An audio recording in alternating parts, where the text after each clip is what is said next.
And we're going to go live. Right. Okay, right, here we go. We're live. Wow, excellent. It's just gone 7. Well, last week we didn't have Richard in his normal place, but now we have, which is great. Hello. Yeah, I was going to say you did have me. I was just somewhere else. Yeah, somewhere else. A poor signal. Yeah, but so you had to dip out every so often because you had a 9-second delay. There was a 9-second delay, which was an absolute nightmare. But we managed. Right, we did. So I'm going to put a little banner across the bottom there just to tell people to put a Q in front of their questions if possible. Super chats, of course, help the channel very much indeed. So that would be nice if you can give us a super chat, especially as today I feel like if I didn't have any bad luck, I'd have no luck at all. The saga of the car is quite interesting. We handed one of the cars back because we can't afford to have 2 at the moment. And promptly, as soon as that had gone, the very next day, Jane was driving the newer car, or the new car to us, and it had a warning light on. She took it to the garage. We've only had it 2 months. And they gave us a courtesy car, so that's okay. But they wouldn't let us have it back because it's something that was a batch of these Yaris's had this big problem. So we might have to wait 8 weeks for it. So, and, it's going to cost a bit of money. So anyway, some of it not because it's a thing they know is wrong. But anyway, it's had a knock-on effect. So I'm a bit naffed off today. And then I did research on statins, which made my blood boil. And I actually sent something to Richard because that chat GPT is lying again. I'm just going to share it. This is small potatoes compared to all the things that I've actually researched today. I mean, most people do know about statins, but I was researching some of the things. Sanko is a Japanese pharmaceutical, and at the end of my research, this halting development was a significant moment in statin history, though fortunately statin development continued through other companies. Now, the reason this Japanese company pulled out was because of the adverse effects were so horrific. So I pulled up ChatGPT. Why do you say fortunately when the number needed to treat for statins is so high, yet the side effects, well, it's not numbers needed to treat, actually, it's a number needed to harm, NNH, is so low. Trial data on all-cause mortality does not show statins to be particularly effective.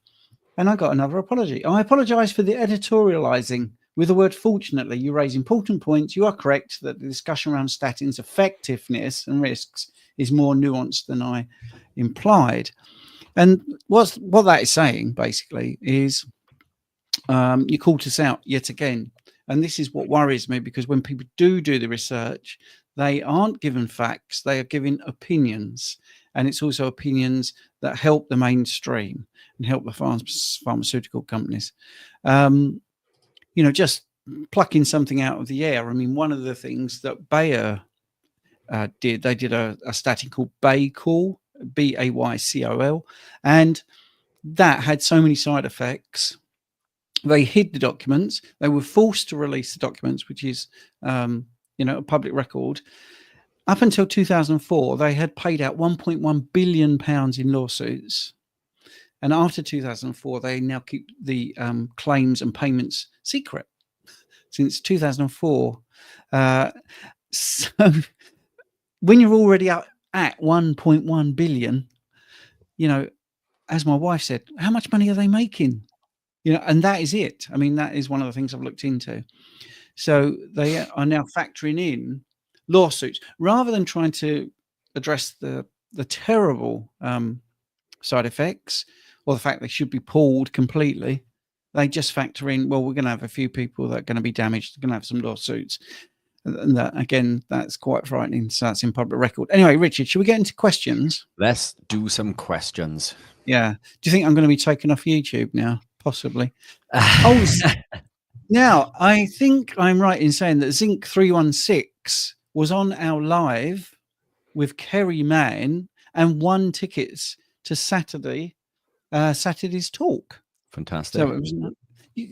Was you not at the? Oh no, you had to go, Richard, didn't you? Yes. I was on for 1.5 hours, and I think you went on for another 30 minutes. But yeah. Once I'd seen you'd gone, I thought, well, I'll step in. I'll be super sub, and I'll do that last 30 minutes. And Kerry brilliantly, well, it was Dr. Kiltz, wasn't it? Had donated 10 tickets to the talk on Saturday. Right. Anyway, let's get the questions. Right. So Zinc316, please comment and like, share, and all that. And if it was you that won the ticket, that'd be great. First, thank you for all your advice and guidance. I'm incorporating kidney into my diet for DAO histamine. Is there a set amount we shouldn't go over, like liver? Try to think of how we would have consumed food during our evolutionary period. So we would have tracked, caught, and killed an animal, and we would have consumed everything within that animal. We would have drunk the blood, we would have consumed the organ meats, we would have consumed the muscle meat. As a percentage, the muscle meat predominates, which means that we would have consumed more of the muscle meat than we would have consumed the organ meats. So this is why I think that we shouldn't necessarily be consuming excessive amounts of organ meats each day. Now, that said, organ meats are incredibly nutrient dense. In fact, the most nutrient dense foods on the planet, but everything should be consumed in the correct ratio, I believe. When it comes to things like kidney, heart, liver, so on and so forth, we should consume these proportionately to our plate. So this means that we can either consume a little bit every day, with the vast majority of our plate being muscle meat, or it means that we can consume more organ meats on one day and less on another. Try to do it intuitively. You don't need to eat in excess, and it will be incredibly difficult to overconsume in excess. I mean, to put it into perspective, when it comes to liver, I think a slither the size of your finger each day or equivalent to is plenty. And that would equate roughly to around 500 grams per week. So try to do it intuitively. Either eat a few slices of kidney every couple of days, or have smaller portions, for example, with your meal. But diamine oxidase, as you rightly say, will help with histamine intolerance. Other things that you can do, which we mentioned, is try to avoid aged cheeses, aged meats in general, mince meat or ground beef for our friends over in the States. That can be problematic for some people. I tend to find grass-fed beef and lamb to be most beneficial. When it comes to the carnivore set of foods, there are a few that can be problematic, even if we are being as strict as we think we can be. Now, these can be, for example, things like eggs and seafood, coffee. What else is there? Cheese, dairy, so on and so forth. When we gravitate into living a carnivore lifestyle, we've already removed so many different things from our diet that we tend to consume more of the items that are left.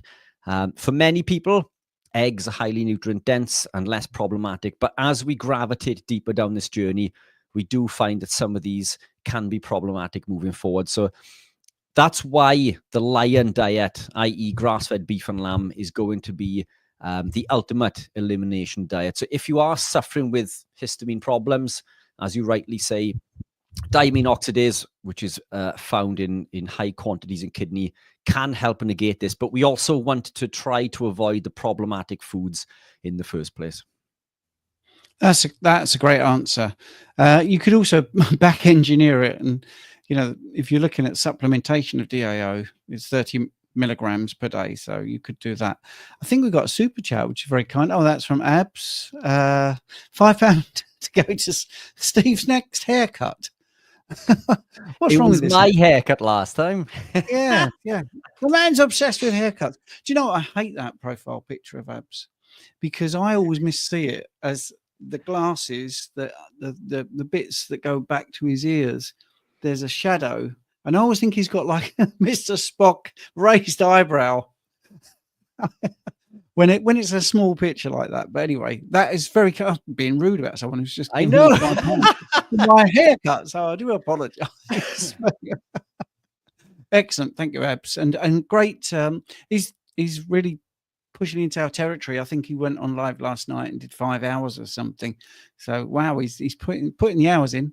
But no, it's great. Dr. Abs, of course, his school community will start in 2025, and I'm sure it'll be a brilliant success. Lots of exciting things, lots of live treatments, things going on. So amazing. Thank you. That's a very nice super sticker. That's very helpful. Meat Master. He says, my trigs have been rising on carne. Could excess omega-6 play a role here? Historically, mammoths most likely had high omega-3 to 6 since they were in cold weather. Even grass-fed cows don't have 1-to-1 now. Yeah, so a number of reasons why triglycerides could increase on a carnivore lifestyle. Now, triglycerides, these are the fats, if you like, which are mobilized through the blood, which are going to be utilized for energy. We are consuming more of the fats within our diet. But what I've found with clients that I work with is people who are suffering with elevated cortisol suffer with lower LDL and higher triglycerides. Now, gravitating into a ketogenic carnivore-based lifestyle can be problematic initially. It is a stress to the body for a number of weeks. And believe it or not, becoming low-carb and ketogenic and carnivore can elicit the NRF2 pathway, which is a pathway you guys have heard me mention many, many times. This is the pathway that is elicited when we consume pro-oxidants, such as plants, for example. Plants are pro-oxidants, by the way. They are not antioxidants. They have a pro-oxidant effect, and they elicit the same pathway as tobacco smoke, mercury, lead, arsenic, so on and so forth. When we gravitate into this, it is a stress to the body. One of the things that we tend to do is we tend to drink more of the things that we can drink, because now we're no longer drinking soft drinks, so we're drinking more coffee. You know, the fat coffees that took the ketogenic way of eating by storm a number of years ago. Everybody was having fat coffees, wasn't it? You know, bulletproof coffees, adding MCT and lots of fat to their coffee, which is fantastic, by the way. But excessive amounts of coffee can also be problematic and cause issues when it comes to damage to the HPA axis, which is how we produce cortisol. Now, cortisol, when we damage the HPA axis, so the hypothalamus, pituitary, and adrenals, this is how we make cortisol.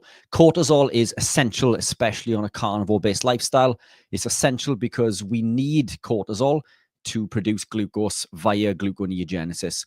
So if we are in an incredibly stressed state and we damage the HPA axis, suddenly we can no longer make glucose. Now we're in an excessively high stressed state for a prolonged period of time. This can damage the pituitary, and the downstream effect of this is it will affect your LDL negatively, i.e. it will drop, your triglycerides can increase, it will throw out of whack your testosterone, your progesterone, your estrogen, everything downstream can be affected. So one of the main contributing factors to this is damage to this HPA axis, i.e. being in a stressed state. Typically, when we gravitate into a low-carb, ketogenic, or carnivore-based lifestyle, we see the opposite. We see the triglycerides improving and at a credible rate also. HDL goes up, LDL goes up. And these things do take time. But the timings of testing is also really important, which I'm going to hand over to Steve because he can explain more about this. But those are a number of contributing factors which may lead to increased triglycerides. But we do, in most cases, see the opposite. We do see a reduction in triglycerides. Yeah, well, a very simple answer is you can actually raise triglycerides with more food of any type. By the way, once you put more food into your system, and I think that makes total sense because triglycerides, you know, are sort of part of the. I don't want to use the term lipid energy model, but you know, it's about transport, isn't it? That's what we're looking at, transporting fats around the system. Omega-6 and inflammation will raise triglycerides, and also obviously it has an effect on liver function and production of triglycerides. So I'm not going to agree on sort of the cold weather theory, because although that can have an effect, I don't think it's going to be such a big contributor. I do think it's actually more about, the volume of food, which I think when you go carnivore, we drum into people not to undereat. So that's going to put your triglycerides up. Now, it's also, is it a troublesome number compared to HDL? That's the thing. It's all about ratios. So if you see your triglycerides go up, but your HDL goes up, and the ratio looks pretty good, and the triglycerides are less than the HDL, is it a problem? Probably not, because that's a really good indicator of overall health, isn't it? So I think just look at it in sort of context of everything else: how you feel, how you're sleeping, cognitive function, whether you're feeling hot or cold, those sort of things. I mean, yes, definitely cold will have an effect, but it's not a direct effect of raising triglycerides. But definitely we can see that the lipid panel will change because so many people are into, cold thermogenesis and stuff like that. So it does have an effect, because obviously the brown fat activation is going to make a big difference, and therefore you've got the lipid panel changing as well in relation to what's going on. But in the end, I think just look at your overall health more than just worrying about one number. And you're right to worry about excess omega-6s, but most things in the carnivore diet don't have excessive omega-6. But if you look at soybean oil, for instance, I mean, the numbers are horrific. I haven't got the graph that I showed a couple of weeks ago, but you might also want to look up the phrase omega balance rather than omega-6 to 3 ratio. If you start looking at omega balance, that might actually help you. And we've got somebody else, Matthew, saying same issue here. Pre-carni trigs were 101.4 tests over 10 months. Carni, they've been 185, 225, 165, 263. Rated different things, different results. Could not enough iodine play a role here? Have you ever heard of that, for instance, Richard? Not enough iodine? No, not in regards to tries. I mean, I've not seen that, because I have people coming to me about thyroid and trying iodine and doing the bloods, and it doesn't seem to have any significant effect one way or the other. Yeah. Just to circle back while I remember in regards to the omega-6s. Look, omega-6s are only problematic when they become oxidized also. It just so happens that in the form of seed oils, they are heavily oxidized. But it's the fact that they're oxidized is why they cause problems. If your meat is fresh and they contain omega-6, then it's not going to be problematic until they become aged, i.e. until they start to go off. And this is why smell is very important. This is why I'm a big fan of fresh meat. And another reason why I'm not a big fan of aged meats for general health. And I love eating aged meats. I'm not saying that I don't like them. And if that's all you eat, then you are already winning. If you are consuming those foods and you're avoiding grains, seed oils, and vegetables, then you're already winning. These are the levers at the other end of your journey, if you like, that you are pulling in order to increase the benefit of the diet that little bit further. Yes, I was looking for my graphic about omega-6, omega-3, but I can't find it straight off. We'll go on to the next question. People seem to be very interested in our past and megafauna and all that, which is great. Wondering if, since historically we ate different animals and cows are different now, are we really sure we get all that we need from diet without any supplements? Maybe modern cows don't have some nutrients. I mean, I would say we're pretty nailed on with that, because testing for your amino acid profile and your fatty acid profiles is something recent. It's not something historic. So all of these normative ranges have only been established sort of within the last 100 years anyway, and certainly recommended daily allowances, which are not really great. Normally they're recommended daily allowances that will stop a thing happening to you that's bad. Like your recommended daily allowance of vitamin D, for instance, is to stop rickets. It's not to make you a supreme athlete. If you want to get into it, I mean, actually, modern cows, you've got selective breeding. So yes, we have intervened a bit there, but normally it's for benefits, such as the animal is larger. The health and welfare of cows allegedly is going to be better now, especially the grass-fed. And I think there is a disadvantage because of the selective breeding. There's not so much diversity. But I think, just going back to the nub of the question, the nutrients are not based on what the nutrients were 1,000 years ago, 500 years ago, 200 years ago.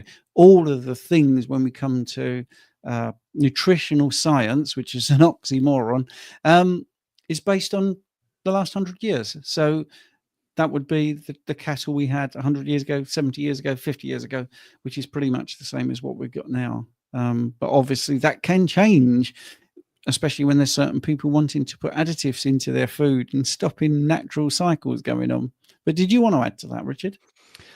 Yeah, I think it's a fantastic question, and I think it's an important one. You know, it's the animals that we consume today are probably not exactly the animals that we would have once consumed. I do believe that there have been problems and damage caused to our soil. So I do think that potentially the vitamin and mineral profile in the meats we consume today is going to be less, potentially, than it would have been maybe 10,000 years ago, for example. But that said, we know exactly, as you say, Stephen, what is found in, you know, these animal proteins. Quite literally every vitamin and mineral that we need, not just to survive, but thrive, is found in animal proteins. And I'm talking from vitamin A down to zinc. Absolutely everything is found in there, including vitamin C.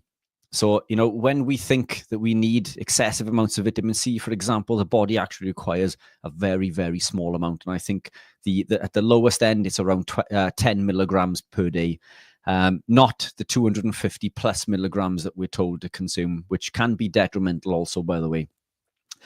Every single vitamin mineral, vitamin A, true vitamin A in the form of retinol, is found in animal proteins, and this we cannot get from plants.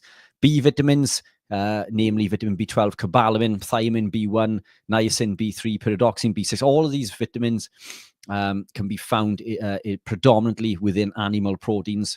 Vitamin C, as I've mentioned, vitamin D, which we can't get from plants, vitamin E, vitamin K, every electrolyte that we need, all of these are found in abundance in animal proteins.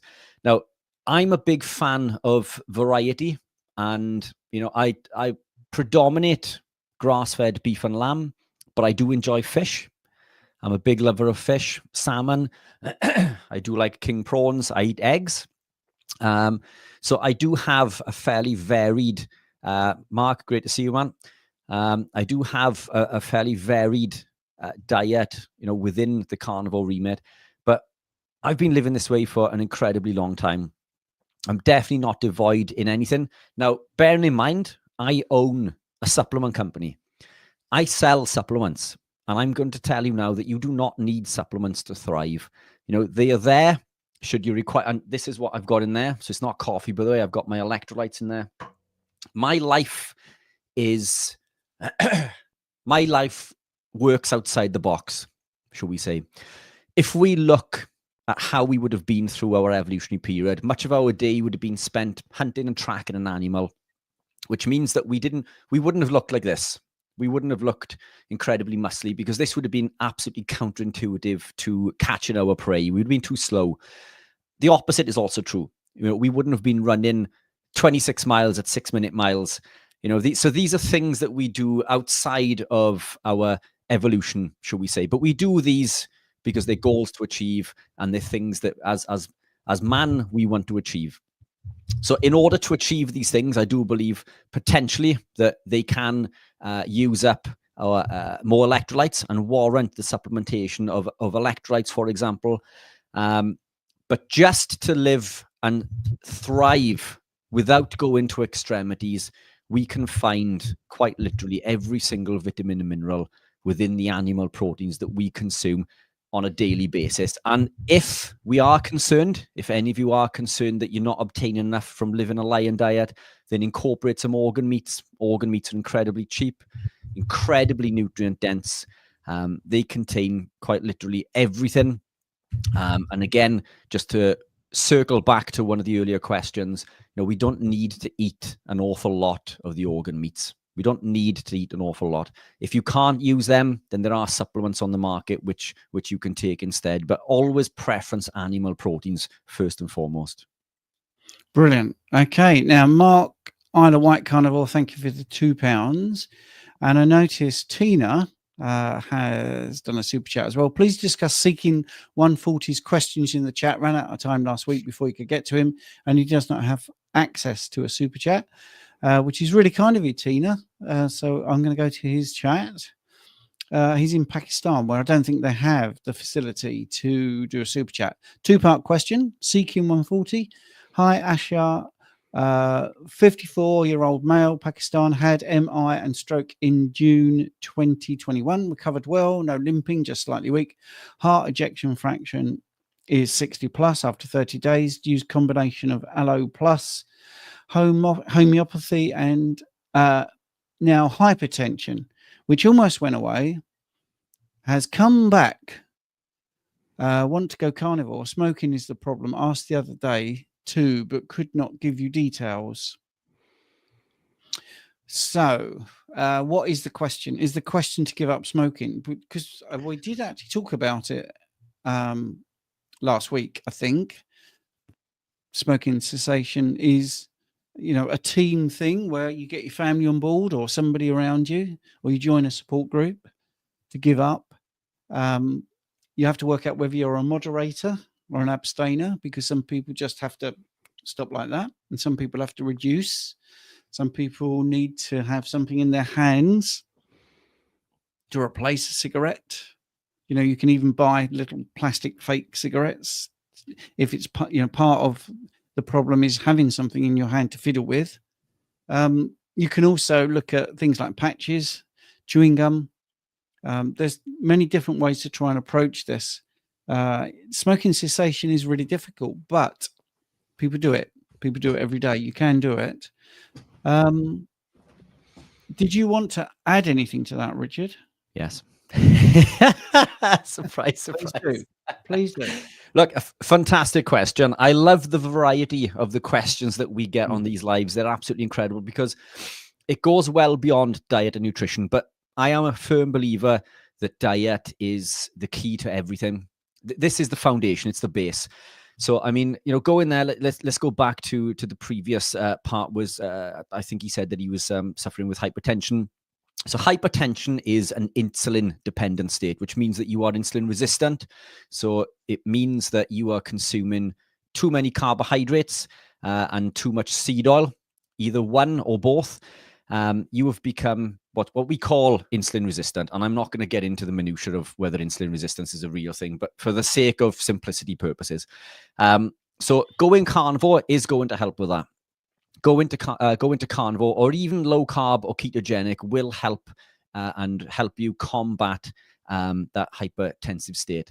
And we will see this almost overnight. So as you remove the carbohydrate, the sugars, for example, insulin will drop, and this will release the sodium from the 4 points in the nephrons in the kidneys, which can lead, got to get that in there, which can lead to what's known as keto flu. So it's important in the early stages to make sure that you're supplementing with adequate sodium, because sodium is lost along with other electrolytes during this process. So make sure that you're salting your meals with a good quality Celtic sea salt or a good quality electrolyte, for example. Now, as you gravitate deeper into the lifestyle, what you will find is that now you are removing things like grains, which are high in lectins, phytic acids, and glyphosate. All of these things, I'm not going to go into the metrics behind them, but all of these things can block the absorption of certain cofactors like zinc, iron, magnesium, B3, B6, B12, so on and so forth. Now, why is this important? This is important because these are cofactors that are involved in the production of your neurotransmitters, things like dopamine and serotonin, for example. Now, meat, living a carnivore lifestyle, contains tryptophan, tyrosine, and phenylalanine, your aromatic amino acids that allow you to produce those neurotransmitters. Now, when you've gravitated into the lifestyle and now you've removed those anti-nutrients, you are able to create the neurotransmitters effectively. Now, why is this important? Because these will help combat addiction. So now you're producing effectively your neurotransmitters. You can effectively combat the addiction. And it's proven that going ketogenic and carnivore increases GABA within the body, which settles, lowers glutamate excitotoxicity, puts it back into a stable level. And all of these things are contributing factors that allow you to combat addiction. And this is proven that going ketogenic is highly potent and effective at combating all forms of addiction. Now, whether this be alcohol, gambling, cigarettes, so on and so forth. So the simple answer is just by gravitating into this lifestyle, removing these anti-nutrients, eating highly nutrient-dense animal proteins, producing ketones, which allow you to do all of these incredible things, will help you combat addiction. It doesn't happen overnight, but understanding what prevents you from doing this, I think, is a very important lesson. And I've covered this many times on different podcasts. I've covered it with Professor Noakes on Professor Noakes' channel once or twice, I think, and with a PHC. Food addiction is one thing, but all of these addictive things come under the same umbrella. They're all connected. It's all connected, and it all comes back to our neurotransmitters in the brain. So if you are on the fence in regards to gravitating into this lifestyle, don't think twice. Just make the movements that you need to, put the pieces into place, pull the levers that you need to pull. Now, whether this means that you do it incrementally, i.e. you just abstain from grains week 1 and remove seed oils in week 2, and you gravitate slowly down the journey, that's also fine. Find, as Stephen says, what works best for you. Are you an abstainer? I can't remember the other one. What do I use? I use moderator. So my version is incremental changes or step change. So same thing. So whether you're a person that likes to do incremental changes, or whether you are black and white and you just need to pull that lever and make a step change, you need to decide that. But either way, you need to gravitate slowly in towards living this lifestyle, and everything else will fall into place. You will fall off the wagon, that I can promise, but it doesn't matter. You just dust yourself off and you jump back on as soon as you can. The diet doesn't start on Monday.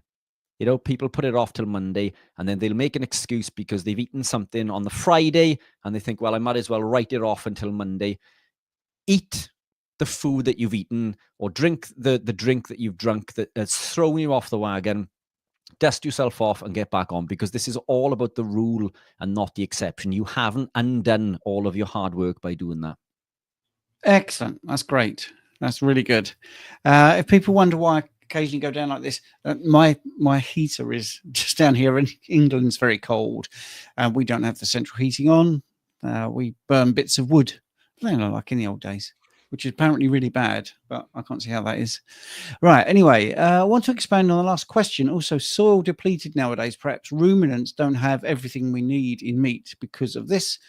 Could we be low on magnesium, iodine, or anything else because of the depleted soil? That is a possibility. But like I say, they do look at meat and what's in there. And, when you look at food labeling, then they identify what's up. Normally, farmers are pretty good with working out what feed will give the animal the best result. But if you look at soil, yes, it is depleted, but I think I would just like to go broader, because what's happening to the soil is, we've got the industrialized agriculture. It's nothing to do with cows, really. Although people do say it's overgrazed, that's because crop rotating and land rotating is not really happening as much as it used to, because farmers are incentive. There's an incentive for them to not do that, which is really bad. With deforestation is happening, erosion, urbanization, all of that is going on. I mean, Ben Hunt did a really good talk about this, where he was saying about monocropping, where they rip up all the bushes, they rip up all the trees, they get rid of every single animal that they possibly can, because then they want to put this one monocrop in. That's where it's going wrong. So going back to a more natural way of farming would really help with the soil. But they're definitely fighting that sadly with chemicals. But they could get back into organic farming, which is definitely happening, and bringing back bushes, bringing back trees, bringing back the animals that should be there. Obviously manage better when it comes to fruit and veg. would be handy, I suppose, but I'm not bothered about that so much. I'm more bothered about the cattle. And the cattle, I think, if we get into regenerative farming, you will see that that will be the best thing for the nutrient profile of the meat that we're eating. Yeah, spot on. The coming back to the end of the question, are we going to be depleted in anything? I don't think so. And we've covered that, I think, in a previous question. But yeah, iodine, for example, we can found in abundance in organ meats. If we are devoid of these, we can look at other. So eggs contain iodine, chicken, seafood in general. So there's lots of beef liver, incredibly high in iodine. So we can obtain everything that we need from eating ruminant animals. We don't need to look beyond this. But obviously, there is a place for supplementation, as Stephen has mentioned many times in regards to iodine. And there's a test you can do for this, isn't there, Stephen? If you want to explain about the iodine clearance test. Well, yeah, the iodine clearance test is sort of pretty much what it says on the tin. You drink a certain amount, or you have a tablet which has a certain amount of iodine in it, and then your urine is collected over 24 hours. You collect it, lovely job, and then we see, let's say, just theoretically, you take a tablet of iodine. Well, there's two things that happen, because some people take the tablet and report to me, wow, I've taken this tablet, I really do need iodine, I feel amazing. I mean, that definitely happens. So then we look at the urine. Let's say you've taken 100 units of iodine, then your urine is analyzed over 24 hours, and there's 52 units of iodine in there. Then you have a deficiency because your body has sucked it up. If there's 100 in there, your body hasn't. So there's lots of different ways to actually test these deficiencies if you want to, but yeah, you don't have to. Right. So next question. Let's get to a different subject. Mike was saying, does LDL shrink down to HDL? They all seem the same thing if they have the same chemical structure. No, actually they have a different protein structure. So VLDL becomes IDL, becomes LDL. So I understand where you're getting this from, but the HDL pathway is completely different. And obviously you've got ApoB proteins and ApoA proteins, depending on what it is. So, the HDL will have an ApoA protein, and the LDLs and all that will have ApoB, which is just a protein on the outside, sort of like a credit card that allows you entry into the exclusive clubs. So yeah, unless you want to go into that a bit more, Richard. No, spot on. I think we could probably go on about cholesterol for an entire episode on its own, isn't it? But it's yeah, all good. Okay, really unusual question from Matt. Welcome, Matt. Sorry, I use that joke every time I see a Matt. Welcome, Matt. Do you recommend camel hump fat? Know any benefits from taking it, using it as opposed to other fats like tallow? New one on me. Unfamiliar with that one. I don't know if you've heard of it before. No, I mean, I use the camel hump as an analogy to what's the best way to store water, because that's the best way to store water. It's metabolic water. Nature is wonderful. So if you were going across a desert, what would you do to get your water? So let's talk about that, because that's camel hump fat. The best thing is camel hump fat. Camels use it, and that's where fat is really good for you, because it does contain the process of eating, you are making metabolic water. But when we're talking about that compared to fats like tallow, I have never looked at that, and it's a really great question. So I might actually start looking at that. Matt, is it something you can buy? Because I've not even seen that as something you can buy. Yeah, what I would add, again, just to reiterate, I haven't ever looked into the benefits of this, but if I compare consuming fruits, for example, to this type of thing, then we would consume locally sourced fruits that are genetically barcoded to suit us where we are within the world. Unless camels, are native to my town, or then it's not something that I think maybe from that perspective, because fruits, for example, in the UK, if we are consuming them, they should be locally sourced. So they should be the berries locally sourced. Sarah Pugh, good friend of both of ours, is a big fan of this. She grows berries and apples in her garden. They're not these huge apples. They're tiny little crab apples, which are very sour, so you wouldn't eat an awful lot of them. And small berries. These are things that we would have consumed, but they're locally sourced. We wouldn't have consumed fruits from the other side of the planet, for example, as we were evolving. So for me, unfortunately, I'm in sunny South Wales, lacking of camels. So, if I'm starving and there's a camel there, then I'm sure it'll be highly beneficial. But in regards to being, genetically barcoded to suit my evolution, I should imagine that it's not, and that something that is grown locally, i.e. a cow, for example, is going to suit a lot better. We know tallow is incredibly beneficial. But great question, and it's one that I think we should look into. I suppose the biggest difference between camel hump fat and tallow is camel hump fat is unsaturated as opposed to saturated. But apart from that, not much difference really. And I know where there are camels in the barcode region, people use the fat to cook in and stuff. So this is for you, Richard. Richard, can you please make... Oh, wow, this is can of worms. Here we go. Richard, can you please make a vitamin D supplement that is not plant-based? There are none anywhere in the market. Use gelatin capsules, 100% grass-fed tallow as the fat. Please, probably a huge opportunity. Quite possibly. This is something that I've looked into. In fact, I did develop a product many years ago. The problem when it comes to producing a supplement is that the market is incredibly tough. I produce protein and collagen, for example, and they're two of my worst selling products because you can buy protein and collagen anywhere. They might not be as good as mine, but people don't understand this. It's taken me a long time to build up the reputation of having the best electrolytes on the planet. My MCT is the world's highest purity. So all of these things are claims that I can make. I have the sort of conformity and sort of analysis to confirm these. But when it comes to a vitamin D supplement, the market is saturated. So I didn't have the funds to put this into production, but it is something that I've looked at. It is something that I may circle back with. Something I was speaking with to Dr. Abs about recently, actually, potentially producing something between us.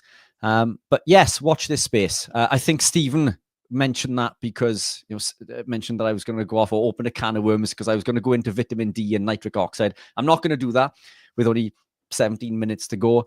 It is important, but possibly not as important for the reasons that many think. But it is something I've looked into, so it's one. It's one to circle back to. Yes, we'll do a special on vitamin D, I think. Right, John Murch of John R. Murch Roofing Limited. Free plug for you there. How would you convince my 14-year-old son to adopt the carnivore diet? I have been on this for the last 3 months. Well, you've answered your own question. Be the example. That's the best thing. If it's changing you, if you're getting stronger, body composition improving, sleeping better, whatever it is, then your 14-year-old son will see that. I also think success stories are particularly good. Try and find a good influencer that you like. Sean Baker, Richard Smith, Keto Pro, Dr. Abs, Carnivore Muscle, Lee Copus. There's loads. Phil Escott. No, not Phil Escott. No, because he'll talk about knobs and stuff. But anyway, yes, anyone like that, if you want inspirational, I think, normally boys, relate to men. So I think that would be helpful. But then again, if there's, there's some great female influencers out there, Carnivore Fitness, Rachel is very good in the UK. Rachel Brown, Dr. Rachel Brown, if your son has any sort of cognitive problems. So there's loads of things. I would look at a few things like that, but being the example is about the best thing you can do, and get them involved in the cooking, because it's so easy to cook this way and they can be really independent. Get them to actually, if you're pan frying a steak, let them put the pan on and put the steak in the pan and time it, take it out, put it on the plate and eat it. I mean, it just make them involved in this really easy process, an easy way to make a tasty meal as well. So that's my little two penneth. And I know Richard has a daughter, not 14-year-old boy, but I'm sure there's some things you could say. Yeah, look, I think you've nailed everything there, Steve. Lead by example, get them involved. These are things that I do with my little girl. It is incredibly difficult. Ultimately, I think the worst thing you can do is force them into decisions. They need to make the decision themselves, but be that example. Tina, that did the super chat earlier, Tina and Steve, good friends of mine from the States, they've recently got their son into being carnivore by leading by example. So Tina competes in bodybuilding, and Steve is on his way back to competing in that as well. And they're both incredibly super fit and healthy.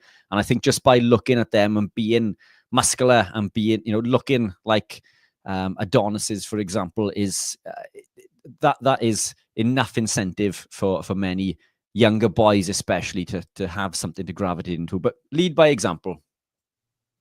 Absolutely, lead by example. Basically the complete opposite of everyone in power.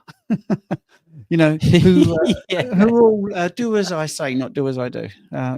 So if you witness that firsthand and it frustrates you, it proves the point that if you're a good example, people will follow you. Dolly Nelson is saying, can you speak to hair loss on carnivore? I'm 55, menopausal, and take BART and NP thyroid, carnivore for 6 months. Yeah, look, usually hair loss is a sign of not eating enough. Prolonged fasting, for example. I'm not saying this is the case, Dolly. It would be, pop a comment back in, but generally, people who suffer with hair loss are eating 1 to 2 times a day from the female side. My opinion is they should be consuming 2 to 3. I don't want to use the word calorie, but it is to do with not consuming enough nutrients, shall we say, particularly fat, which is difficult when we gravitate into carnivore because of all the changes that go on within the body can lead to a number of issues. So we naturally tend to put fat in and then naturally tend to avoid the fat or lower the fat as we gravitate deeper into the journey because it's causing gastro distress. But it is very important. But avoid fasting, avoid prolonged fasting, aim for 2 to 3 meals a day. If you are currently eating to satiety, then actively try to eat a little more. Try tracking what you're consuming.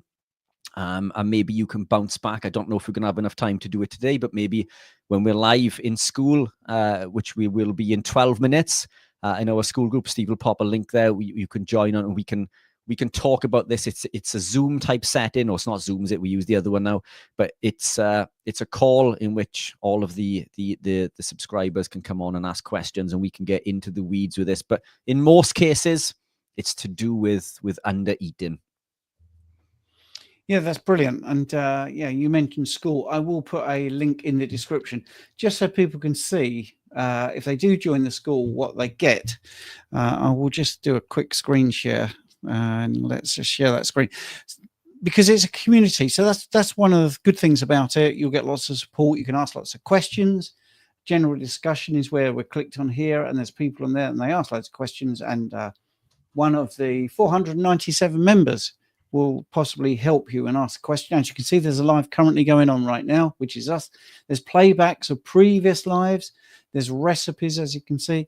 If you do join school after we finish here at 8 o'clock, if you go to the calendar, then what happens is you will see that, look, you see, we did something at 6 p.m. on Friday. Here we are, 7 p.m. on Sunday, 8 p.m. question and answers. And we've also got one here on a Monday. And these fill up over the period of time. So I will put a link in the description if you want to join the school at the end of this, which is great. So now I'm going to go to the next question. And while Richard is answering the next question, I will put a link in the chat if you want to join us over at that community.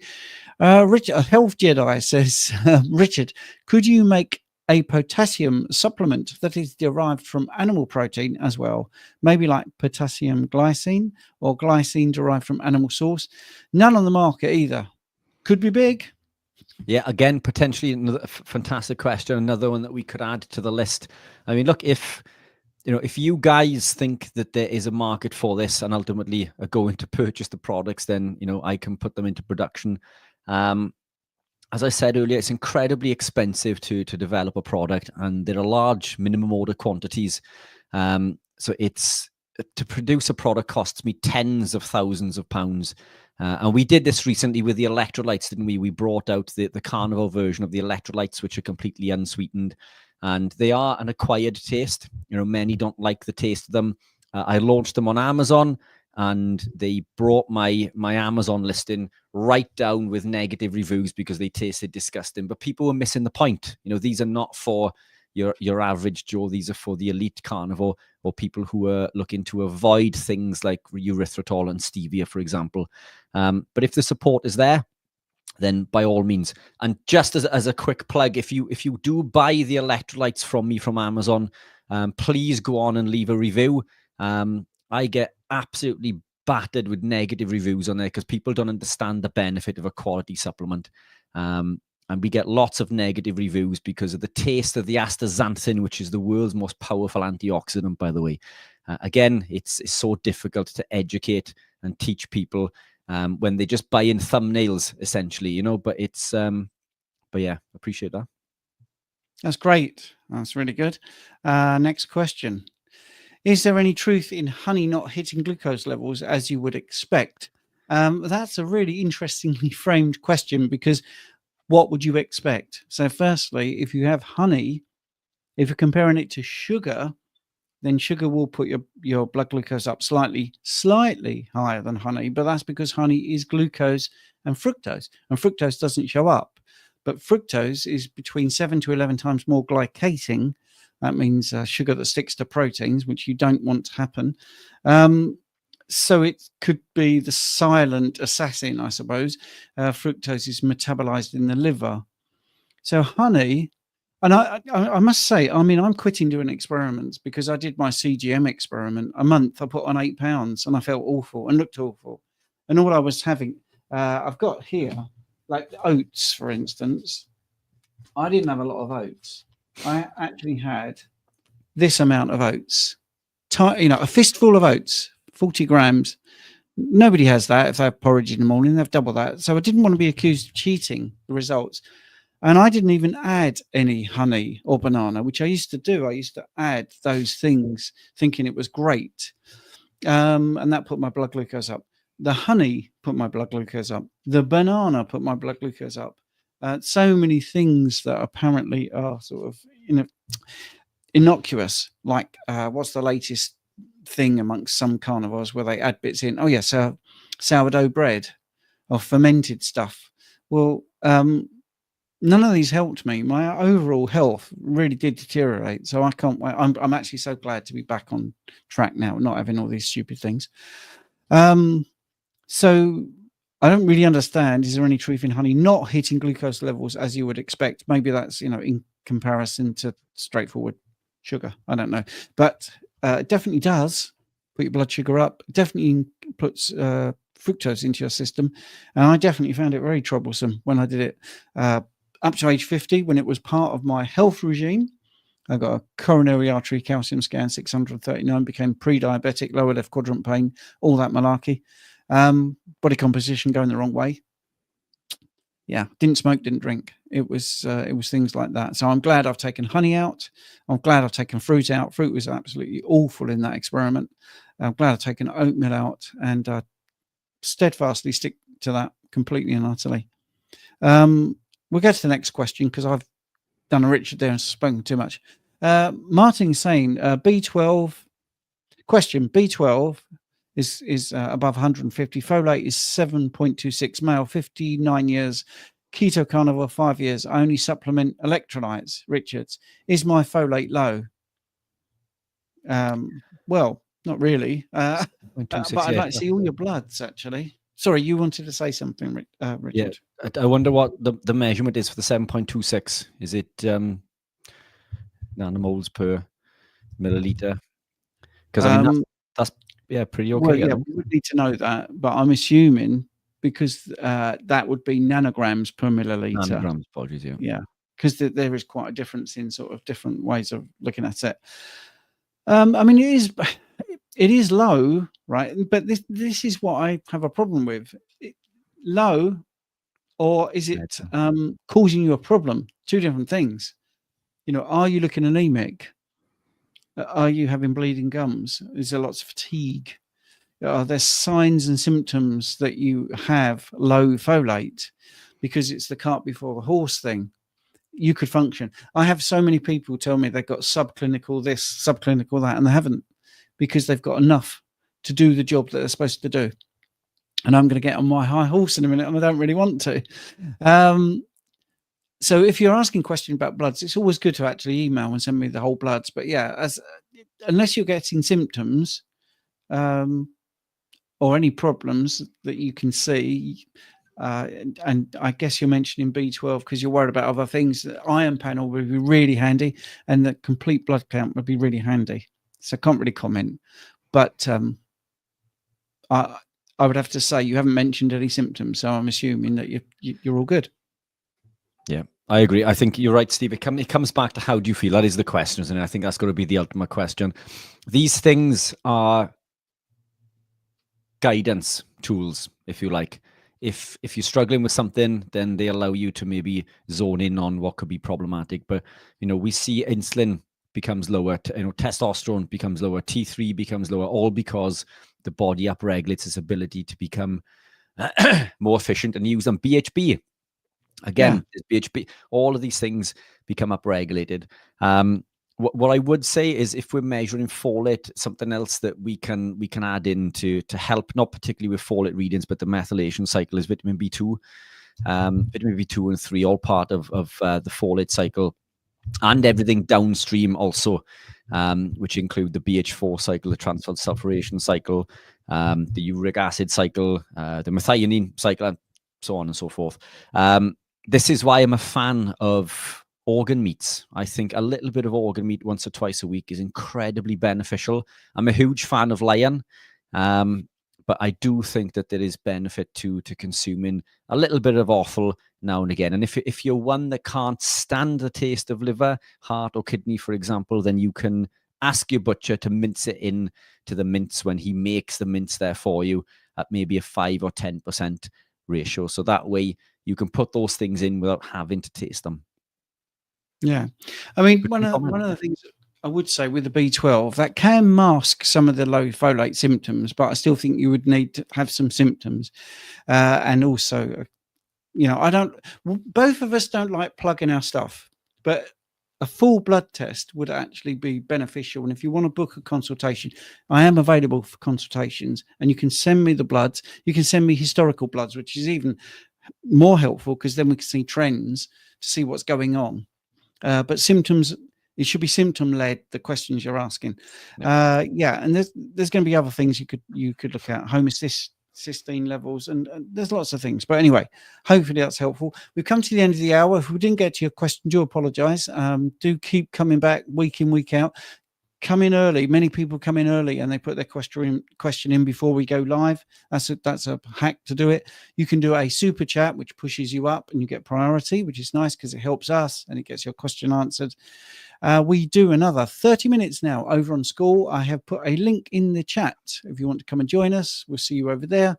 But it's nice to be back to normal and seeing you all for this brilliant session, which is absolutely great. And Richard might like to know that he's ended up with 78 viewers on his channel, and I've got 77 on mine. So you've done well, mate. You've beaten me again. So thanks for tuning in, my lot. You have to come back a bit more regularly. Yeah, and thank you all. Another fantastic session.